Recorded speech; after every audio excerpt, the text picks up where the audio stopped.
Welcome to the Teen Life Podcast, where we explore your questions to help you make meaningful connections with teenagers, because no teen deserves to feel alone. Have a question you'd like us to address? Email us at podcast@teenlife.ngo. Now, let's jump into this week's question.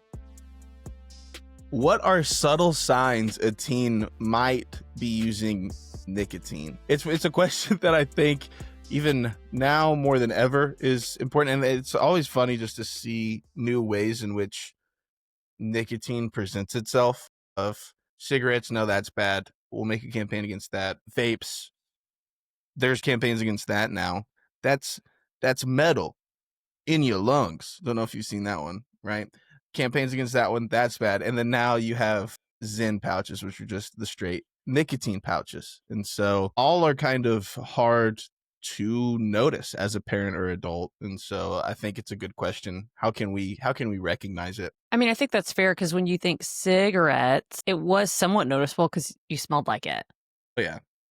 I mean, I know that there were tips and tricks to get around that, but a lot of these things you might not. And you'd have to go outside.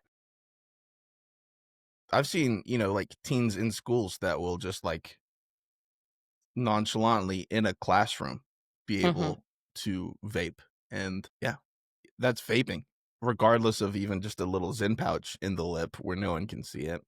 Right. Yeah, the thing about vapes is that it made them, you can do them anywhere. And as long as you aren't seen, you're not going to get caught. And so my wife has had students in her middle school, so that's 6th through 8th grade, literally vape in a classroom. And, it's just that alone shows you the addiction that we're going to talk about in a second. But it's crazy that you can even get away with that these days.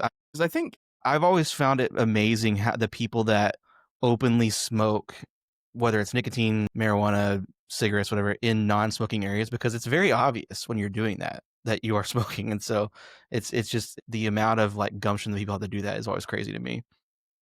I think that's the argument that I feel most teens would have, right? Is, well, it's not a cigarette, right? It's not like tar. Even the ones who don't vape and are just doing pouches, it's straight nicotine, right? And so like, it's not that bad, right? It's just gives a little head high or whatever, but it's not bad. Like, I'm not doing drugs. It's just it's just the thing. It's just the natural plant of nicotine. Which I don't even know. I don't know what nicotine is. Is it a plant, Karlie? Do you know? I don't know. That's a really good question. How about you Google that real quick? I got it. But when I think y'all are saying all the right things, we have the stigma around cigarettes, and it's not there with the current products with teens, but there are just as many risks with e-cigarettes, vaping, Zen. And so I won't go too deep on this because it can get boring, but research actually shows that most e-cigarettes contain nicotine. Yes, nicotine is highly addictive. When you're a teenager, their brain is more vulnerable. We'll talk about some more brain stuff in a few episodes because I think it's so fascinating. But teenagers are most vulnerable to this, and it can harm their brain development. So when you're thinking about control, attention, learning, mood, impulse control, if they're getting addicted to these things in their teen years, that's going to affect all of those things going into adulthood. And that's when you're going, what is wrong with this 30-year-old now? Well, let's look back at what was happening when they were a teenager. There's also health impacts. I mean, I think we know this, but it affects your heart. It affects blood pressure. Those Zen pouches affect your mouth? So it can cause gum recession and mouth sores and all kinds of dental issues, which no one is thinking about. Most people, at least, aren't thinking about when they're doing it. And then mental health too. So you're more anxious, you're more depressed. There's often like this withdrawal or this reliance on it of like, this is my stress relief, instead of using healthy coping skills. And what actually feels like stress management is really just the relief of the addiction. It's not actually you helping your stress at all. And so I just think as we go into this episode, if you're thinking, oh, well, my kid could be doing a lot of other things, at least they're just vaping. It's not just a harmless fad. It is something that can cause long-term dependence. I don't think I put this in here, but I'll try to find it and post it. But there is a very direct link to if you're doing vaping and Zen, you end up smoking cigarettes later down the road. Like it's like you're 3 times more likely. It just rolls into other things. For those curious, nicotine, okay, it's not a plant, but it's present in plants. It's basically just like a chemical compound, mainly found in like tobacco. It's like the nightshade family. So technically it's present in Yes. like eggplants. So all these different things, it's a chemical compound. It apparently used to be used even as an insecticide. But the interesting thing is like all of these tobacco companies or, companies that are pushing it are trying to like rewrite it. And so it's, you'll see like disclaimers that'll say like, hey, nicotine is addictive and not risk free, but it's also not the main cause of health problems in the cigarettes that we, said are bad for you. That's the smoke and the other things. It's not the nicotine. And so, it's just like they really are trying their best to make it's not unhealthy for you. Sure, big And tobacco's out there trying to get us.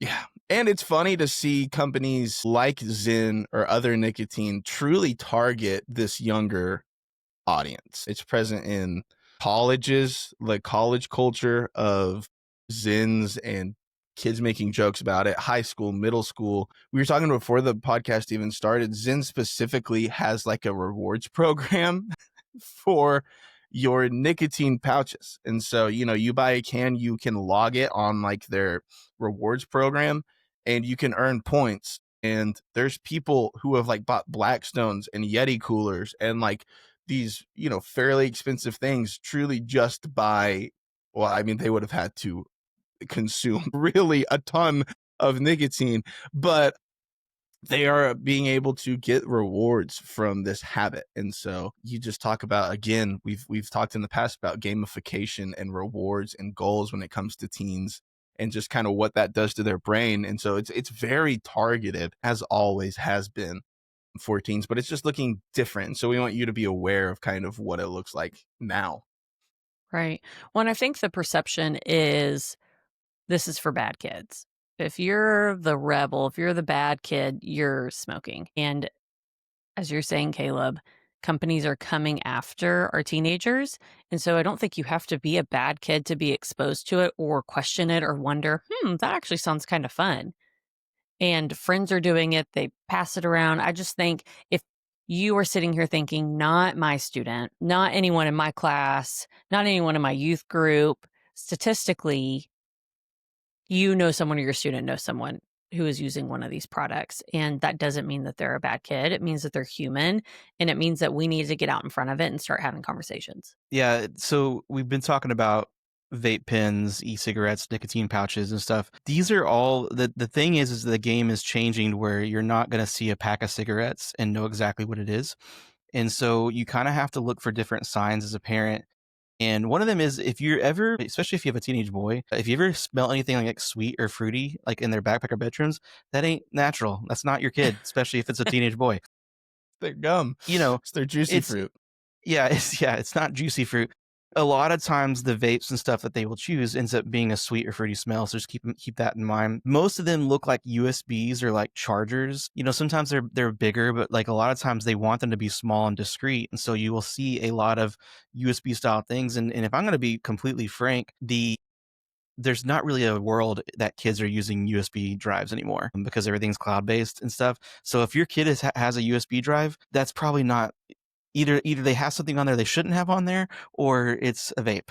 Just be mindful of that. And if you see them trying to like hide dry mouth a lot, if they're constantly chewing gum, if they constantly are drinking water, constantly having mints or whatever, that's a sign of nicotine use as well. And then just typical, like it was same with cigarettes, if they're irritable, if they have restlessness or they're using the bathroom a lot, again, that's just something to keep in mind, because either they are using nicotine in some way or they have a health issue they need to be checked out, because all those things are not normal for teenagers. And it's a lot easier to hide this stuff, as we've been saying. And so once again, if you are in the dark and you're like, man, my kid is doing this, it doesn't mean you're a bad parent. It's just there are awful billion-dollar company people's in charge that are trying to make this just like, I mean, this is not new. Like the whole thing with Joe Camel whenever my parents were a kid was like they try to make smoking cool, and it's the same. It's just a different version of that now. The good news is, if you're a parent, is that they are making it harder to have access to that stuff. It seems like the last few years. I think it's 21 and up now for vapes. I don't think it's Mhm. I 18 think that's anymore. right. I know cigarettes are 21 now. And so it's a lot harder to go in and get the stuff, but just like everything, there's always a way. And so just, keep that in mind as you are parenting through this situation for sure. Yeah, and I mean, I think also for any students listening, maybe even adults who are looking at this, and I think for teens, it's easy to say, well, it's not as bad as if I did XYZ, right? And Wait, I can I think say something about that real quick? yeah, yeah, The thing about that is you're somewhat right. Like, yes, you are not going to contract lung cancer from this stuff. Maybe. I mean, but what the thing with cigarettes is that it was pretty much an automatic, like at some point in your life, you're going to get lung cancer. My dad's dad smoked when he was 20, like 20 to 25, stopped, got lung cancer when he was 70. Like, I mean, so like at some point that's going to come for you if you smoke cigarettes. The thing that's scary about this stuff is like, yes, it takes out the lung cancer part of it, possibly, but this is very new and we don't really know what this is going to do. Like all of that oil buildup from vapes and stuff, it can't be good for you. And there's not enough evidence or trials or whatever to show that this is actually healthier for you because, and if it wasn't, they're not going to tell you because they want you to buy their stuff. And so, like, that whole argument of this is better for me, it's healthier, I understand why people say that, but in reality, it's not exactly true. The only caveat I'll say to that is if you're trying to use Zen or like Nicorette gum or nicotine patches to get off of stuff, that's a different story. But what ends up happening is you're just trading one vice for another vice, and so and if you're a teen, you shouldn't be doing it at all. So just be aware of that. yeah. And I mean, I like, you never want to be dependent on anything. And you never, especially teenagers, right? They are targeting you. You are basically their target audience for controlling and owning you. And you'd never, I have friends who started doing it in college, high school, and now they're adults at their working office jobs that are having to say, man, I could really use a 6 milligram Zen right now to help lock in on this.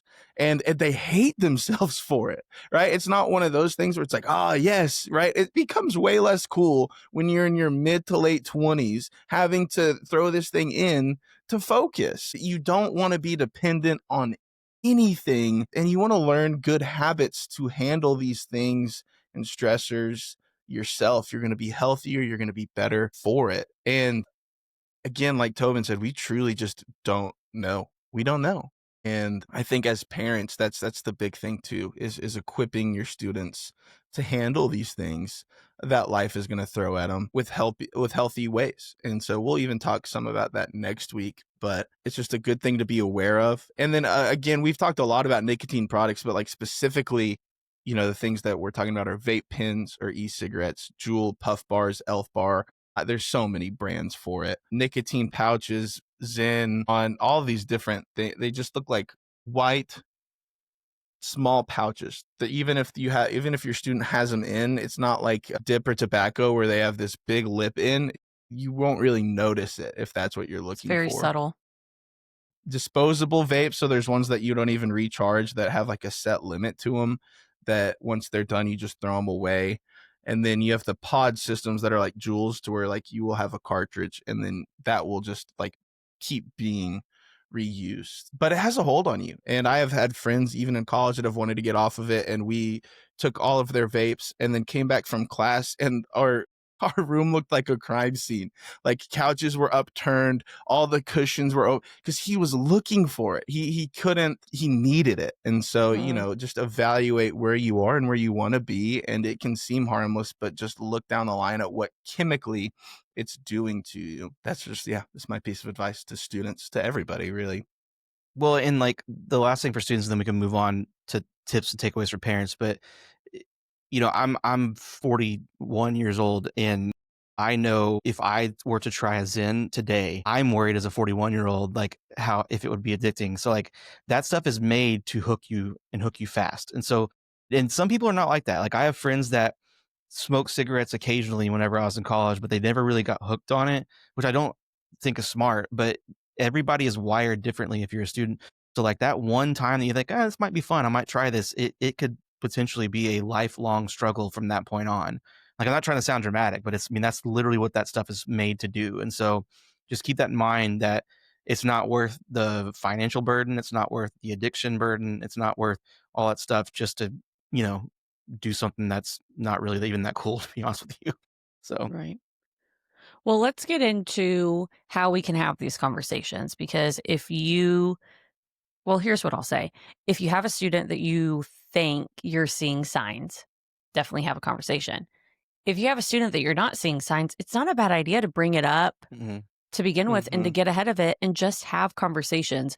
But the first thing I want to say is we have to balance. I feel like this is the case with almost any conversation you have with teens, but you have to balance those rules with your relationship. So holding boundaries, I'm not saying you just give them free reign, but you also have to build that trust. One of the easiest ways to do this is to use we language. So show them that we're in this together. Hey, we're going to find a way to help you get off of vape. We're in this together, and not just it feel like you're blaming them, you're coming at them. And so anytime you can use that we language, that you can sit down in a calm way. We talk about being shock proof, about kind of keeping, I don't know, a straight face and not over the top dramatic face. If you find out that your teen has been using Zen or has been vaping, take a deep breath. It's going to be okay. And then step into it with them and have a conversation. And that it's a conversation. And I think it's, you can open it up by saying, is this something you want to stop? Right. Even with them without necessarily forcing no, we're going to. And is this something like, tell me about it. How's it like, why do you do it? Mm-hmm. What benefit are you getting from it? And then mhm. even just putting on the radar some of the things we've talked about here that they might not be aware of. Do you really know what it's doing to you? Do you really look down the line, right? When you're in adulthood, you're still like you think that need and that drive for it is going to go away. It's not. And so being able to talk it through with them to kind of help see it, but have a conversation, start with a conversation before just, saying, no, this is not it. And so help them understand the why behind it as well, as so they can understand it and know where you're coming from. Because what's going to happen is if they don't understand the why and you're just enforcing a rule, they're going to find ways to get around it. Well, don't say, are you vaping? That's probably not the way to get the information you want. So questions like, hey, I've been hearing about this. Do you know any friends that are vaping? Is that ever something you've considered, opening that door? Or, hey, I know teens say that this helps with stress. Do you think that's true? Or I don't know much about this. Can you just help me understand? Those curious questions that you are not placing blame, you're not getting them defensive, are going to be key to starting conversations about this topic. Yeah. I think, as always, we say you got to be shock proof with this stuff, because if you open the door and then they just, they open a drawer full of Juul pods or whatever, you may be internally screaming, but the last thing you want to do is make them not feel safe. And so have the talk, have the hard conversations, have the boundaries and consequences, whatever, but you can't freak out externally, which I know is an incredibly hard thing to do.